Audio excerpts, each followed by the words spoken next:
Hello. स्वागत है आपका इस वीडियो सीरीज में। हम लोग अभी डिस्कस कर रहे थे क्लास 9 का चैप्टर मोशन, और ये चैप्टर मोशन का सेकंड लेक्चर है। तो चलिए स्टार्ट करते हैं। तो इसमें हम लोग स्टार्ट करते हैं। आज टॉपिक आपका रहेगा यूनिफॉर्म और नॉन यूनिफॉर्म मोशन से। हमें ये समझना है इस टॉपिक में कि यूनिफॉर्म और नॉन यूनिफॉर्म मोशन क्या होता है। देखिए, इस चीज को हम सबसे पहले क्या करते हैं कि एग्जाम्पल के थ्रू समझने का प्रयास करते हैं। जैसे एनसीईआरटी में एग्जाम्पल मेंशन किया है, तो उस एग्जाम्पल को देखते देखिए। एग्जाम्पल क्या दिया है कि आपको एक ऐसा सिचुएशन को कंसिडर करना है जहां पर एक ऑब्जेक्ट मूव कर रहा है, कहां पर, स्ट्रेट लाइन पाथ पे। ठीक है, ये बहुत इंपॉर्टेंट पार्ट है यहाँ का कि ऑब्जेक्ट जो है वो स्ट्रेट लाइन पाथ मूव कर रहा है। अब क्या एज्यूम करना है, ये देखिए। एज्यूम करना है क्या कि जो ऑब्जेक्ट है ट्रेवल करता है 5 मीटर इन फर्स्ट सेकेंड। ठीक है, मतलब कि अगर मैं कैसा ग्राफ प्लॉट करूँ यहाँ पर, और इस ग्राफ में ऐसा बोला जाए कि लेट सपोज कि ये ऑब्जेक्ट जो था वो 5 मीटर ट्रेवल करता है पहले सेकेंड में।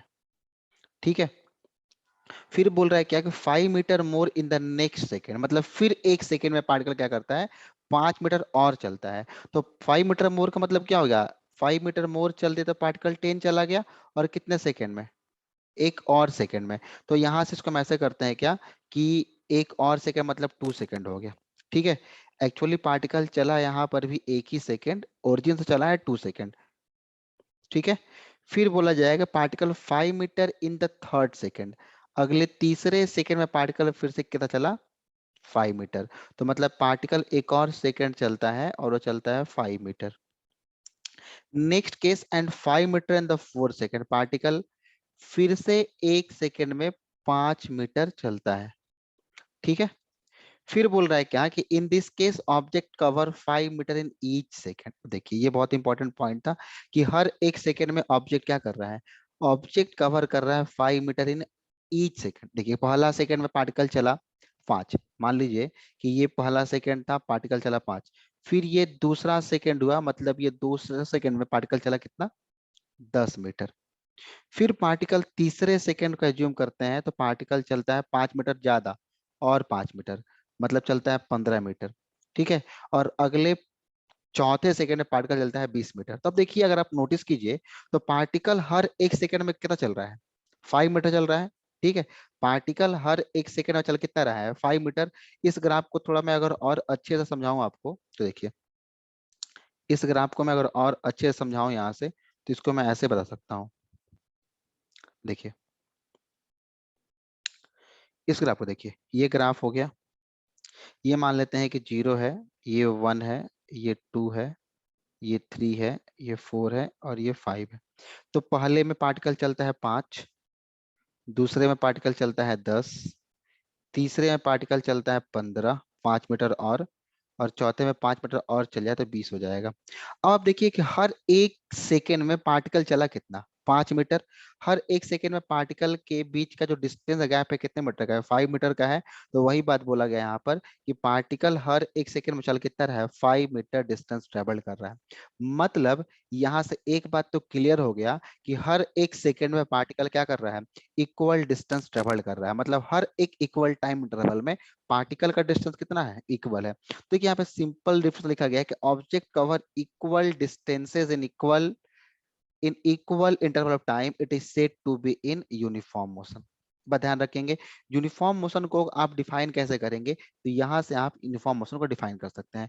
यूनिफॉर्म मोशन का मतलब क्या हुआ, पार्टिकल को इक्वल डिस्टेंस ट्रेवल करना होगा इक्वल टाइम इंटरवल में, उस केस को हम लोग क्या बोलते हैं, यूनिफॉर्म मोशन बोलते हैं। ठीक है, एक चीज और ध्यान रखेंगे कि जब भी यूनिफॉर्म मोशन का ग्राफ होगा डिस्टेंस टाइम का, तो क्या होगा, स्ट्रेट लाइन होगा इस तरीके से, और पासेस कहाँ से करेगा, ओरिजिन से। That is the origin. Let suppose ये अगर आपका टाइम एक्सिस है, टाइम होगा सेकंड में, और ये आपका डिस्टेंस हो गया, मान लेते हैं कि इसमें मीटर में। ठीक है, तो ये जो ग्राफ आपको इंडिकेट कर रहा है, किसको कर रहा है, ये ग्राफ आपको यूनिफॉर्म मोशन को इंडिकेट कर रहा है। स्ट्रेट लाइन होगा, पासेस थ्रू द ओरिजिन। ठीक है, तो ये बात ध्यान रखिए, यूनिफॉर्म मोशन क्या हो गया, इक्वल डिस्टेंस ट्रेवल करना है इक्वल टाइम इंटरवल, उसको हम लोग क्या बोलते हैं, यूनिफॉर्म बोलते हैं। बट यहाँ पे एक और बात लिखी हुई है एनसीईआरटी में, देखिए इसको, कि the time interval in this motion should be small. ठीक है, इस केस में आपका जो टाइम इंटरवल क्या रहेगा, स्मॉल है। ठीक है, अब बात करते हैं क्या कि हम अपने डेली लाइफ की बात करें, डे टू डे लाइफ की बात करें, तो हम ऐसा सिचुएशन देखते हैं जहां पर ऑब्जेक्ट जो होता है कवर करता है unequal distance and equal intervals of time. ठीक है, अगर कोई ऑब्जेक्ट क्या करता है, अनइक्वल डिस्टेंस ट्रेवल करता है, अनइक्वल डिस्टेंस ट्रेवल करता है इक्वल इंटरवल ऑफ टाइम में। अगर कोई ऑब्जेक्ट अनइक्वल डिस्टेंस ट्रेवल करता है इक्वल इंटरवल ऑफ टाइम में, उस टाइप के मोशन को हम लोग क्या बोलते हैं? तो इस टाइप के मोशन को हम लोग बोलते हैं नॉन यूनिफॉर्म मोशन। ठीक है, इसको हम लोग क्या बोलते हैं? नॉन यूनिफॉर्म मोशन बोलते हैं। अगर ऑब्जेक्ट इक्वल डिस्टेंस ट्रेवल करता है इक्वल टाइम इंटरवल में, that type of motion is called uniform. और अगर डिस्टेंस का इंटरवल इक्वल है, सॉरी टाइम का इंटरवल इक्वल है बट डिस्टेंस क्या है? अनइक्वल है, इस केस को हम लोग क्या बोलते हैं? नॉन यूनिफॉर्म मोशन बोलते हैं। देखिए इसके बहुत सारे एग्जाम्पल हैं, मैं आपको कुछ एग्जाम्पल दिखाता हूँ यहाँ से। देखिए पहला एग्जाम्पल हो गया, when a car is moving on a crowded street और a person is jogging in a park. ठीक है, अगर कोई पर्सन है जो पार्क में जॉग कर रहा है, जॉगिंग कर रहा है, एक्सरसाइज कर रहा है, और दूसरी एग्जांपल की जब क्राउडेड रोड है तो उस केस में जब कार चल रही है उस रोड के ऊपर, तो वो कैसा रहेगा? नॉन यूनिफॉर्म मोशन का होगा। तो अगर मैं इस नॉन यूनिफॉर्म मोशन के ग्राफ प्लॉट करूं तो ध्यान रखेंगे, ये अगर आपका टाइम सेकेंड में है, अगर ये आपका डिस्टेंस मीटर में है, तो इसका जो ग्राफ होगा वो कुछ इस तरीके से होगा। ओके, ये आपको इंडिकेट करता है कि नॉन यूनिफॉर्म मोशन है। ये पास कहाँ से कर रहा है? ओरिजिन से कर रहा है। देखिए इस चीज को थोड़ा एग्जांपल के थ्रू समझते हैं, जो एनसीईआरटी में एग्जांपल दिया हुआ। देखिए टेबल नंबर 8.8 एनसीईआरटी का ये एग्जांपल डिस्क्राइब करता है यहाँ से यूनिफॉर्म और नॉन यूनिफॉर्म को। देखिए एक आपको टाइम का इंटरवल दिया हुआ है, दूसरा दिया है कि distance travelled by object A in metre, और अगला है कोई बी है जो डिस्टेंस ट्रेवल कर रहा है कहाँ? मीटर में। ठीक है, देखिए इस चीज को समझते हैं। देखिए पहला टाइम 9:30 AM से स्टार्ट होता है, फिर 9:45। देखिए अगर टाइम में देखा जाए तो हर टाइम इंटरवल में 15 मिनट का गैप। ठीक है, हर टाइम में 15 मिनट का इंटरवल है। 9:45 से 10, तो हर आपको दिखेगा 15 मिनट का यहाँ से इंटरवल होगा। हर एक टाइम में 15 मिनट का इंटरवल होगा। अच्छा, अगर डिस्टेंस की बात करते हैं जो ए के द्वारा ट्रेवल किया गया है, तो इसमें देखिए 10 मीटर का डिफरेंस है, 10 मीटर का डिफरेंस है, यहाँ भी 10 मीटर का डिफरेंस है, नेक्स्ट भी 10 मीटर का डिफरेंस है, नेक्स्ट भी 10 मीटर का डिफरेंस है, और ये भी 10 मीटर का डिफरेंस है। अच्छा, अब आप समझ गए कि जो गाड़ी है या जो ऑब्जेक्ट जो ट्रेवल कर रहा था, वो हर एक 15 मिनट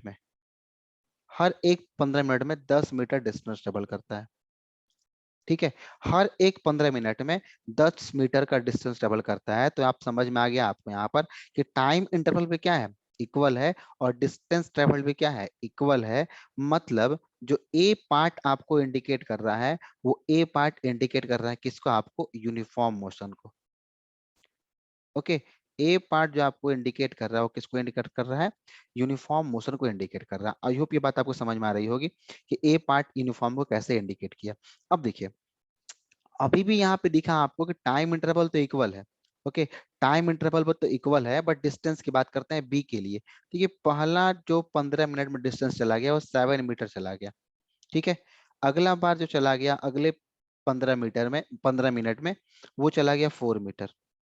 अगला देखा जाए तो यहाँ से 23 से 35 हो गया, मतलब 12 मीटर। तो अगले 15 मिनट में 12 मीटर। अब यहाँ देखिए 35 से 37 मतलब 2 मीटर, 37 से 41 4 मीटर, और 41 से 44 3 मीटर। अब देखिए टाइम इंटरवल तो इक्वल है, बट डिस्टेंस का जो इंटरवल है वो अनइक्वल है। ठीक है, इस वाले केस में डिस्टेंस होता है, इक्वल इंटरवल था, डिस्टेंस ट्रेवल, तो डिस्टेंस यहाँ पे जब था इक्वल ट्रेवल हो रहा था, और इस वाले में डिस्टेंस क्या है? अनइक्वल ट्रेवल हो रहा है।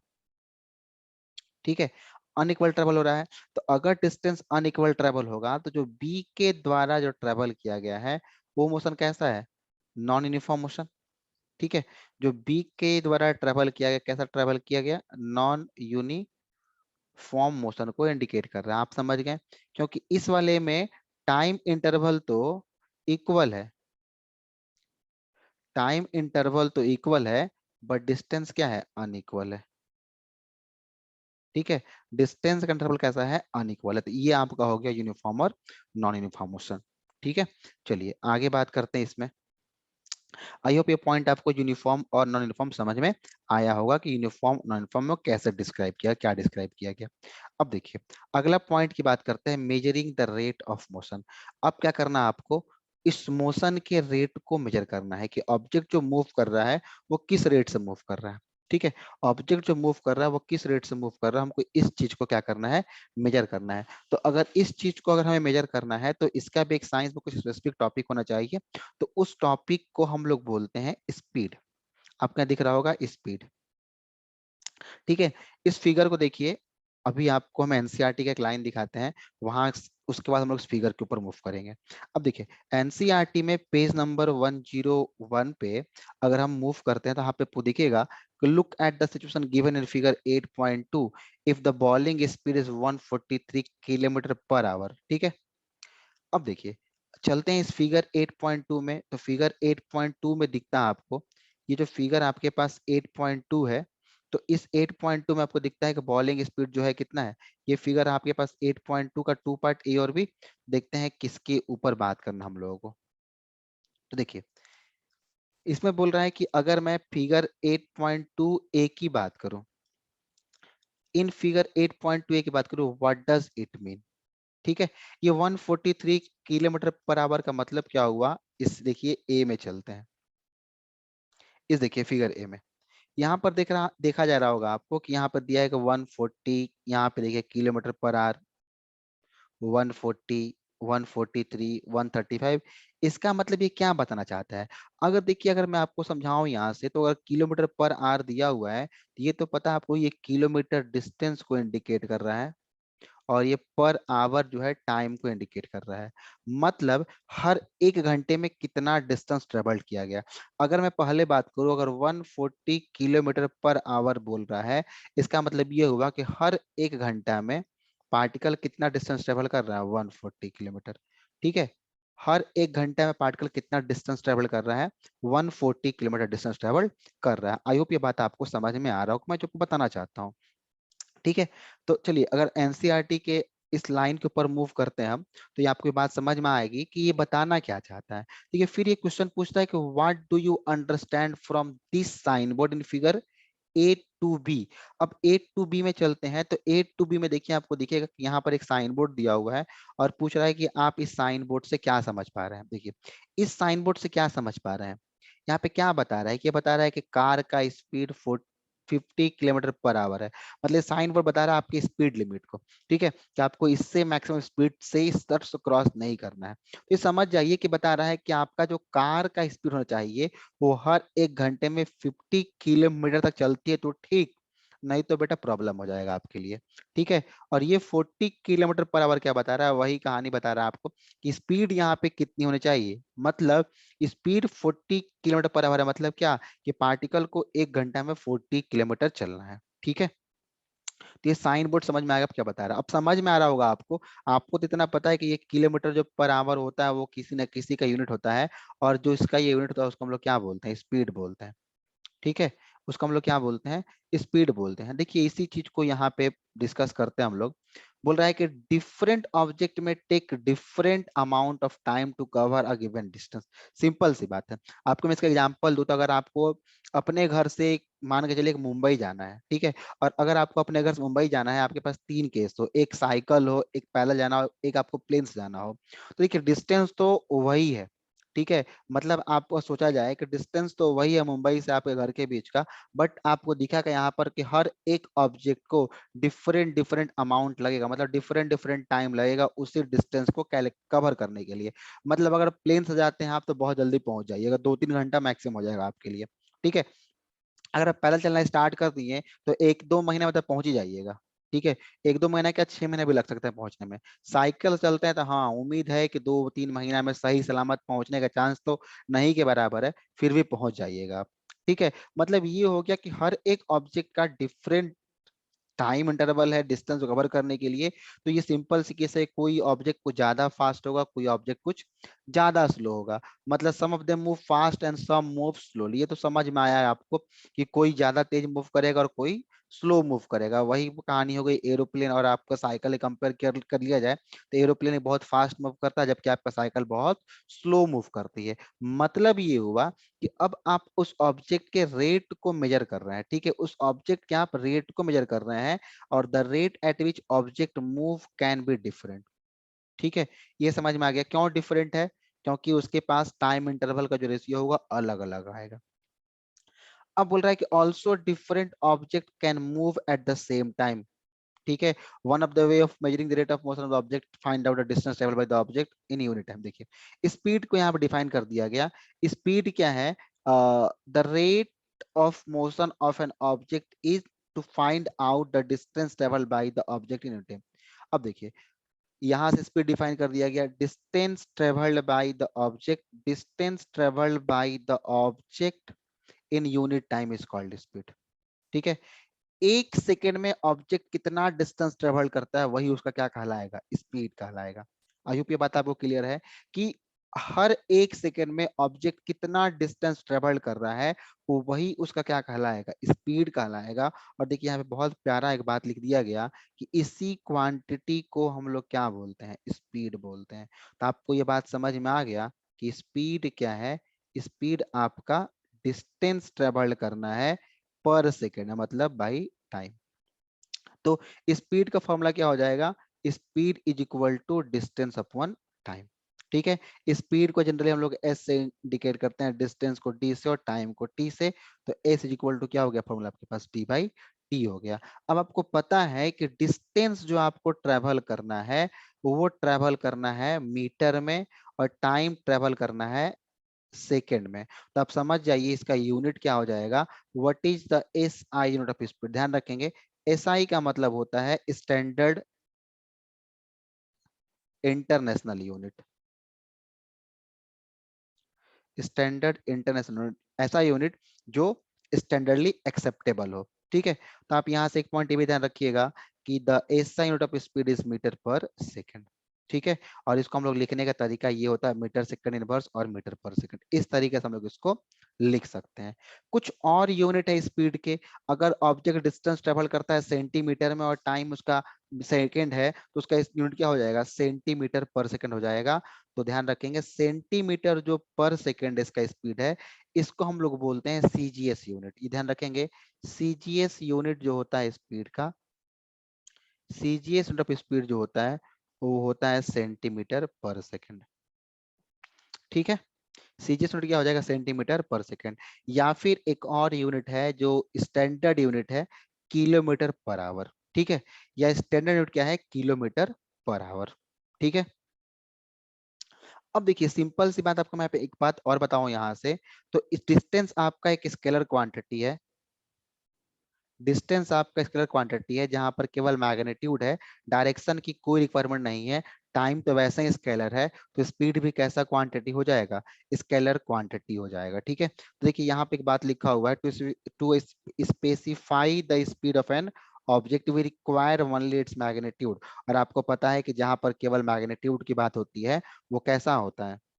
स्केलर क्वांटिटी होता है। तो आप ये भी एक पॉइंट ध्यान रखेंगे कि स्पीड कैसा क्वांटिटी है? तो speed is a scalar quantity. Okay, speed कैसा क्वांटिटी है? तो ये एक स्केलर क्वांटिटी है। ठीक, तो ये भी बात आप ध्यान रखेंगे कि speed is a scalar quantity. और आपको अब तक पता चल चुका है कि स्केलर क्वांटिटी का मतलब होता है कि ऐसा क्वांटिटी जिसके पास केवल मैग्नीट्यूड हो, उसके पास कोई डायरेक्शन नहीं हो। ठीक है, अब चलिए आगे बात करते हैं एनसीईआरटी की कुछ और लाइन को देखते हैं। देखिए ऐसा कोई जरूरी नहीं है कि स्पीड जो होगा हमेशा किसी ऑब्जेक्ट का कांस्टेंट ही है। ठीक है, ऐसा बात लिखा हुआ है कि speed and object need not be constant. ठीक है, ये बात के ऊपर अगर चर्चा करें थोड़ा सा कि जरूरी नहीं है कि स्पीड हमेशा क्या हो? कांस्टेंट हो, क्योंकि डिफरेंट डिफरेंट रेशियो होगा उसका। यूनिफॉर्म नॉन यूनिफॉर्म वाले केस में क्या होगा? वो वेरिएबल हो जाएगा। अगर यूनिफॉर्म स्पीड है तो उस केस में तो कांस्टेंट रहेगा उसका। बट अगर वही नॉन यूनिफॉर्म हो जाए तो उस केस में वो कांस्टेंट नहीं होगा। देखिए यहाँ पर लिखा हुआ है कि किस केस में ये पॉसिबल है। देखिए यहाँ पर एक बात लिखी हुई है कि in most cases object will be non uniform motion. अब सोच लीजिए कि अगर कोई ऑब्जेक्ट नॉन यूनिफॉर्म मोशन में है तो सिंपल सी बात है उसका स्पीड कांस्टेंट नहीं होगा। ठीक है, क्योंकि हर टाइम में फिक्स टाइम इंटरवल में उस ऑब्जेक्ट को अनइक्वल डिस्टेंस ट्रेवल करना है, और जैसे वो अनइक्वल डिस्टेंस ट्रेवल करेगा ऑटोमेटिक उसकी स्पीड क्या हो जाएगी, कांस्टेंट नहीं रहेगी, वेरिएबल हो जाएगी। ठीक है, तो बोल रहा है कि अगर ऐसा केस होता है तो उस केस को हम क्या समझेंगे, तो इस केस को ये समझिए कि we describe the rate of motion of such object in term of their average speed. ठीक है, अगर ऐसा केस होता है तो उस केस को हम लोग क्या डिफाइन करते हैं, एवरेज स्पीड के टर्म में उसको डिफाइन करते हैं। और आपको पता है एवरेज का मतलब क्या होता है, आपने मैथ में अच्छे तरीके से एवरेज पढ़ा है और आपको एवरेज के बारे में बहुत अच्छी जानकारी होगी। तो एवरेज का मतलब होता है total distance upon total time, यहाँ फिजिक्स के दृष्टिकोण से। ठीक है, तो एवरेज स्पीड का मतलब देखिए, अगर मैं यहाँ से दिखाऊं आपको कि एवरेज स्पीड मतलब क्या हो गया, कि आप ध्यान रखेंगे the average speed of an object is to be obtained by dividing the total distance travelled by the total time taken. ठीक है, ये आप डिफिनेशन भी याद रखेंगे, यहाँ से आपको एग्जाम में डिफिनेशन पूछा भी जाता है कि एवरेज स्पीड क्या होता है, स्पीड को डिफाइन कीजिए। ठीक है, तो एवरेज स्पीड कुछ नहीं है, एवरेज स्पीड क्या है, total distance travel by total time taken, उस टोटल डिस्टेंस को ट्रेवल करने में कितना टाइम लगा वही आपका क्या है, एवरेज स्पीड है। अगर मैं देखिए आपको एग्जांपल दिखाऊं यहाँ से, तो लेट सपोज ये कोई स्ट्रेट रोड है ए टू बी, यहाँ एक मान लेते हैं कोई पॉइंट सी, यहाँ से मान लेते हैं कि फर्स्ट ट्रेवल करने में x मीटर लगा उसको टाइम t1, और दूसरा y ट्रेवल करने में उसका टाइम लगा कोई t2। तो इस केस में एवरेज स्पीड कितना हो जाएगा, we can write v average equal to total distance, तो x प्लस वाई कर देंगे बाई टोटल टाइम, तो t1 प्लस t2 कर देंगे, तो वही total distance travel by total time taken. ठीक है, मान लेते हैं कि ऑब्जेक्ट ने टोटल डिस्टेंस ट्रेवल किया s और टोटल टाइम t था, तो उस केस में एवरेज स्पीड क्या हो जाएगा, एस अपॉन टी। वहां पे एस क्या है, टोटल डिस्टेंस, और टी क्या है, टोटल टाइम है। अब एक एनसीईआरटी बोलता है कि इसी केस को आइए एक एग्जांपल समझते हैं, और एग्जांपल समझना काफी सेहत के लिए अच्छा होता है ऐसा बोला जाता है। ठीक है, क्योंकि एग्जांपल आपके डायरेक्ट डाइजेस्टिव सिस्टम के ऊपर और ब्रेन के ऊपर काम करता है, तुरंत डाइजेस्ट कर लेता है उस चीजों को। ठीक है, तो एग्जांपल तो समझते हैं इसको। बोला एग्जांपल देखिए, एग्जांपल में क्या देखना है भाई, एक कार है, travel a distance of 100 metre in 2 hours. देखिए 100 किलोमीटर ट्रेवल करता है 2 आवर में। ठीक है, अगर वो 100 किलोमीटर ट्रेवल करता है 2 आवर में, तो पूछ रहा है क्या कि इसका इट्स एवरेज स्पीड बताइए क्या होगा, क्या वो 50 किलोमीटर पर आवर होगा। देखिए कैसे, तो बोला क्या गया आपसे कि एवरेज स्पीड का मतलब क्या होता है, total distance upon total time. तो लेट सपोज मैं अगर लिखता हूँ भी एवरेज, यहाँ से एवरेज स्पीड को टोटल डिस्टेंस, तो टोटल डिस्टेंस कितना ट्रेवल किया, 100 किलोमीटर, और टोटल डिस्टेंस को ट्रेवल करने में टाइम कितना लगा, 2 आवर। तो क्या बोल दूं 100/2, ये कितना हो जाएगा, 50 किलोमीटर पर आवर हो जाएगा। मतलब क्या समझ गए इससे आप, कि पार्टिकल हर 1 घंटा में कितना चल रहा है, 50 चल रहा है, तभी तो 2 घंटा में 100 चला। देखिए हर 1 घंटा में चलना कितना है, उसको 50 है, तो 2 में चलेगा कितना, 100 चलेगा। ठीक है, तो बस the car might not have travel eight 50 kilometre per hour all the time, ये बात समझ गए आप। जरूरी नहीं है कि वो हर घंटे में 50 किलोमीटर ही चला हो। ठीक है, ऐसा हम बता रहे हैं, अगर केस ऐसा होता तब हो सकता है कि ट्रेवल पहले घंटा में कुछ ज्यादा कर लिया और दूसरे घंटा में कम कर लिया, क्योंकि हम तो एक एवरेज निकाल रहे हैं उसका। ठीक है, तो some time it might have travelled faster and some time slower than this case, मतलब हो सकता है कि पहले घंटे में ट्रैफिक बहुत क्लियर हो, रोड बहुत क्लियर हो, सरसरा के निकल गया होगा। ठीक है, 100 किलोमीटर में 80 चल गया होगा पहले ही घंटा में, और हो सकता है कि अगला उसको 1 घंटा चलना होगा, रोड दबा के जाम मिल जाए उसको, और अगर रोड दबा के जहाँ मिल जाए तो 1 घंटा में चला कितना, वो 20 से चला ना। तो पहला घंटा मस्त ही, दूसरा घंटा में 20, जरूरी नहीं है कि हमेशा क्या रहे, वो इक्वल रहे, क्योंकि हम यहाँ पे एक एवरेज की बात कर रहे हैं। ठीक है, आई होप आपको ये बात समझ में आ रहा होगा।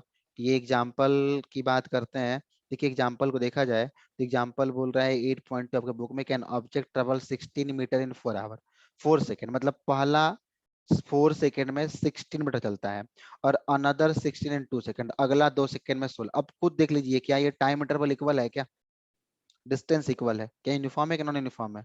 सिंपल सी बात सब समझ गए होंगे। तो इस केस में आपसे पूछ रहा है कि एवरेज स्पीड बताइए, तो आपको पता है कि एवरेज स्पीड का फॉर्मूला क्या है, total distance upon total time. तो टोटल डिस्टेंस कितना है, 16 और 16 टोटल 32 चला है, टाइम कितना लगा उसको, 4 पहला चलने में और दूसरा में 2, तो 6 सेकंड हो गया। तो total distance upon total time कर दीजिए आप, तो आपको ये पता है, ये तो बहुत सुंदर सा फॉर्मूला है इसका। ठीक है, तो 32/6 मतलब कितना, 5.33 मीटर पर सेकंड। तो ये आपका क्या हो गया, एवरेज स्पीड हो गया किसका, उस कार का। ठीक है, आई होप ये बात आपको समझ में आई। छोटी छोटी बातें हैं, कोई ज्यादा टफ नहीं है, ये आराम से समझ सकते हैं। देखिए दूसरा बात करते हैं, अगर स्पीड डायरेक्शन के साथ हो तब। अभी आपने पढ़ा कि वहां पर किसी टाइप की कोई डायरेक्शन की रिक्वायरमेंट नहीं थी, केवल हम मैग्नीट्यूड की बात कर रहे थे। बट अगर वही स्पीड अगर डायरेक्शन के साथ हो जाए, तो उस केस में उसको हम लोग क्या बोलते हैं। ठीक है, देखिए आपको पता है कि डायरेक्शन हो गया मतलब क्वांटिटी वेक्टर हो गया, वेक्टर हो गया तो स्पीड क्या हो जाएगा, वेलोसिटी में बदल जाएगा।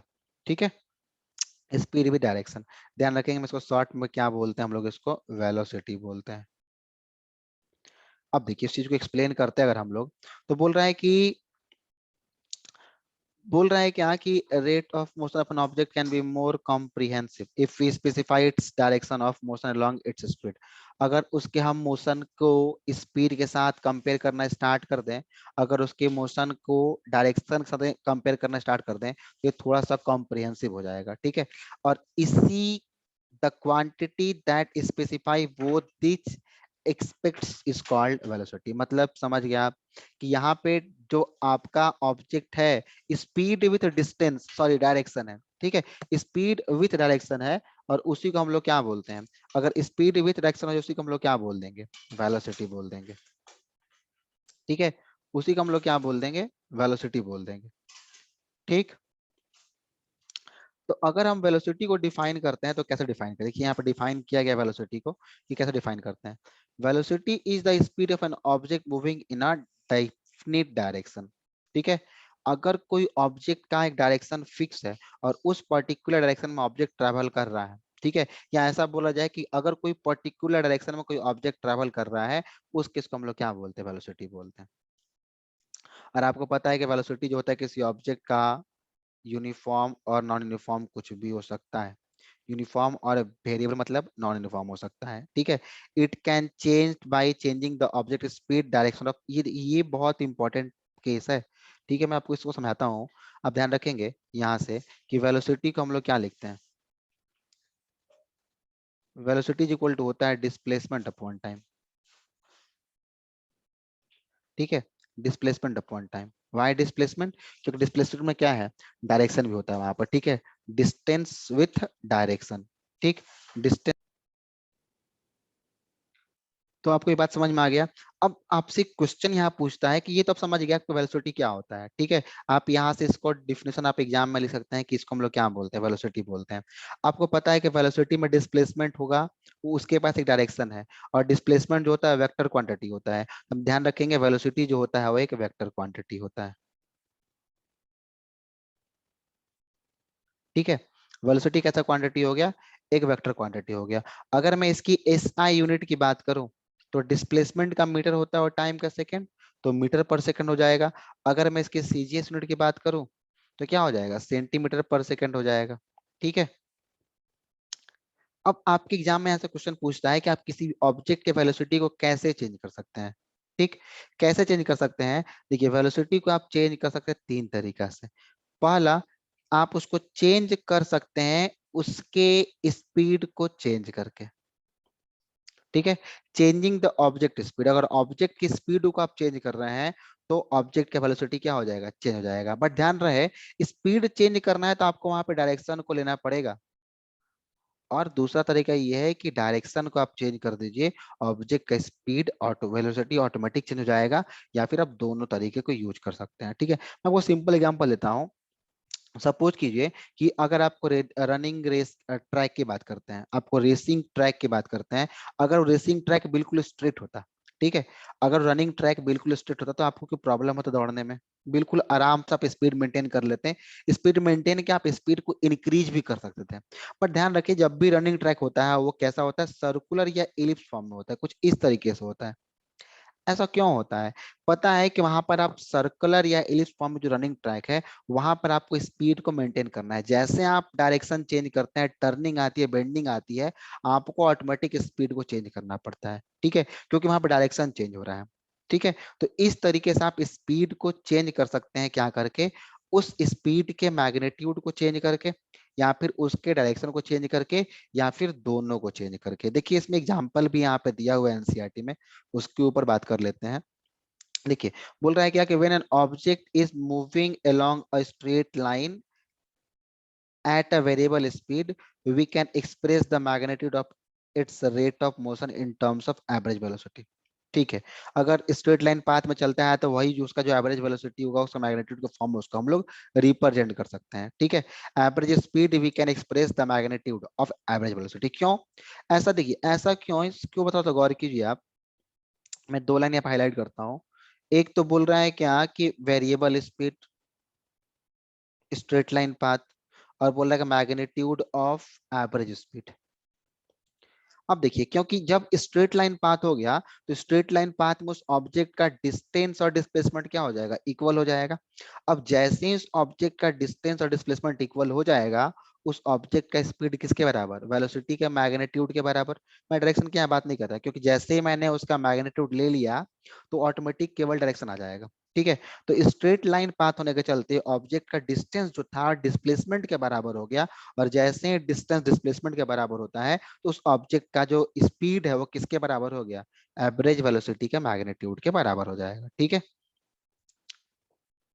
मतलब बोल रहा है क्या कि इसको आप सेम वे से कैलकुलेट कर सकते हैं, सेम वे से कैलकुलेट कर सकते हैं जैसे आप एवरेज स्पीड को कैलकुलेट कर लेते हैं। ठीक, अब देखिए अगला पॉइंट यहाँ पे ऐसा बोल रहा है एनसीईआरटी में कि in case the velocity of the object is changing at a uniform rate। ठीक है, इस केस में ऑब्जेक्ट का जो वेलोसिटी होगा किस रेट से चेंज होगा, यूनिफॉर्म रेट से। The average velocity is the given by the arithmetic. मैंने आपको पता अर्थमेटिक में मतलब क्या होता है कि जहां से चलना स्टार्ट किया तो वो इनिशियल होगा आपका, जहां पर चले खत्म किया वो फाइनल होगा। दो टर्म आ गए, इनिशियल और फाइनल, दोनों का अर्थमेटिक मतलब 2 से डिवाइड कर दीजिए।